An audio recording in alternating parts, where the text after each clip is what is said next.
Hey everybody, this is On Cinema. You're listening to the On Cinema podcast. My name is Tim Heidecker. Welcome back. Hope everybody had a great summer. I know I did, but it is great to be back doing this show. A lot's happened. Had a great summer. Spent a lot of time with my family.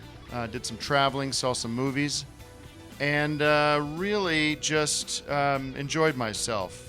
It was great to get away from the show, to refine it and to work on it, and to know that my listeners would be back waiting for me in the fall, as you are now listening to the show. I want to also just plug the website OnCinemaPodcast.com. Towards the end of our run. At the beginning of the summer, we spent a lot of time putting that website together, and had my fan on. So we spent a lot of time working on putting that website together. It really is a collection of all the work we've done, 40 great episodes. There's a great bonus episode up there actually as well that we put together for 99 cents. You can go check that out. So we're back. My guest is Gregg Turkington. And, hey guys, we're happy summer. Yes, happy to be back. Greg, what were you up to over the summer? Anything?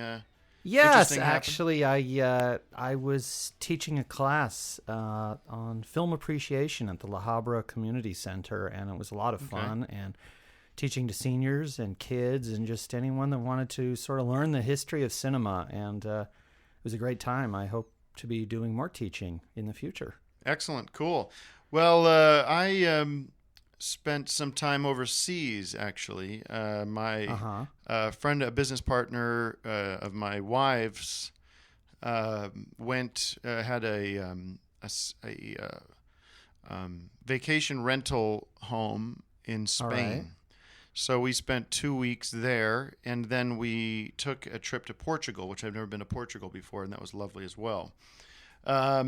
I've been sort of out of the loop a little bit, but have also been paying attention to what's going on. I didn't get to see too many movies this summer. Yeah, no, I've caught up on my movies and some. I managed to stumble upon an estate sale where they were selling off old videotapes from the man who passed away, sadly. But the videotapes were 50 cents a piece, and I picked up 500 of them to add to my collection. So I've just been going through those. And well, I know there's been a lot of big movies this year, the Batman movie, the Spider-Man movie, and I haven't seen any of them. So I'm hoping to spend some time this fall catching up with them. I wanted to share something with you because I was listening to this, I was following this news story over the summer kind of casually. And now that I'm back in America, it's sort of become a thing. The election's coming up, and let me just read this to you and get your thoughts on this. Okay. This is from Newsmax. It says Obama ignored warnings on Solyndra. The Obama administration ignored warnings from its own analysts to cut its losses on a $535 million loan to Solyndra, which is an energy corporation that makes one of these fake energy things that makes satellites or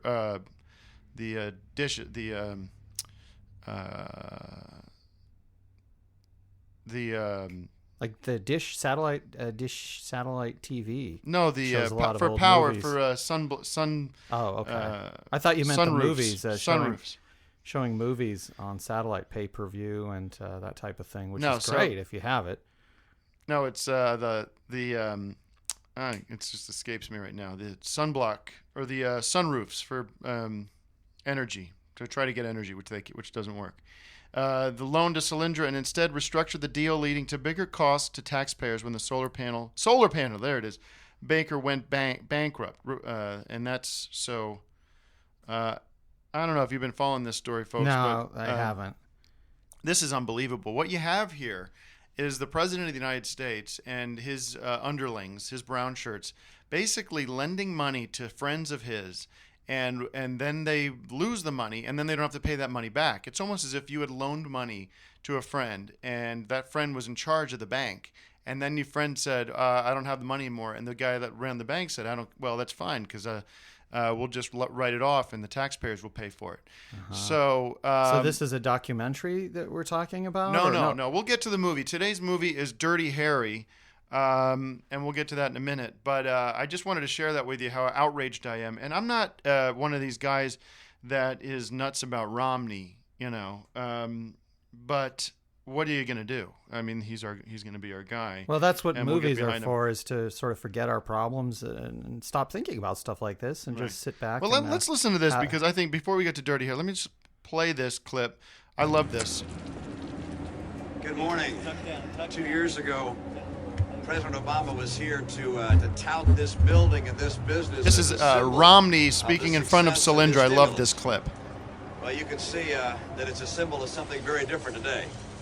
It's a symbol not of success, but of failure. It's also a symbol of a serious conflict of interest. Yeah.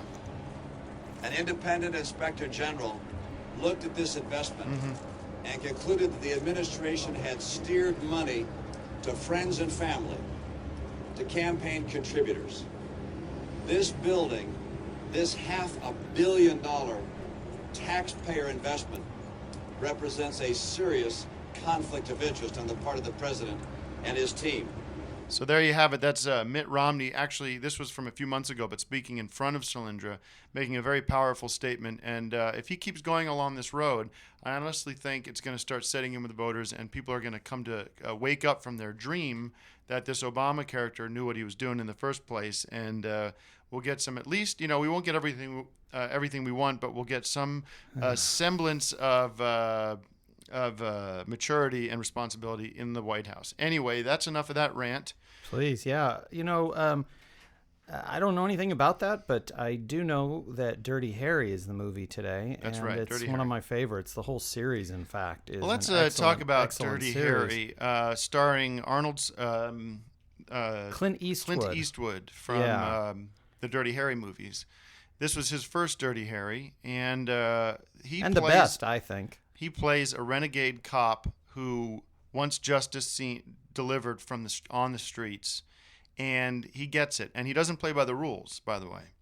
So it's kind of interesting that what we're talking about with Solyndra and everything, that we see this great example from 70s movies.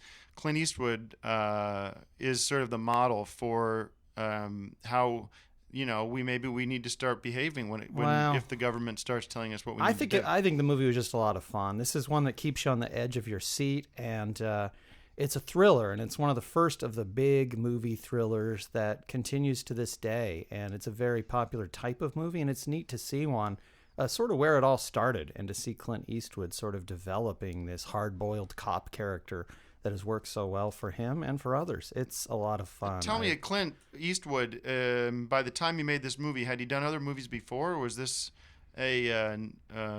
Yes. Because he seems a little older in the movie. I don't know. No, he had done a lot of Westerns, and I'm not the biggest Western fan, but I do like quite a few of them, and the ones that he made are some of my favorites, and that would be something that I would recommend you go out and rent, or even buy if you got some spare change. Well, it was great seeing you again. I'm glad you're safe and sound, and you sound like you had a great summer. And we'll be back next week with more movies, more interesting dialogue and conversation about what's going on in the world. Hopefully more movies.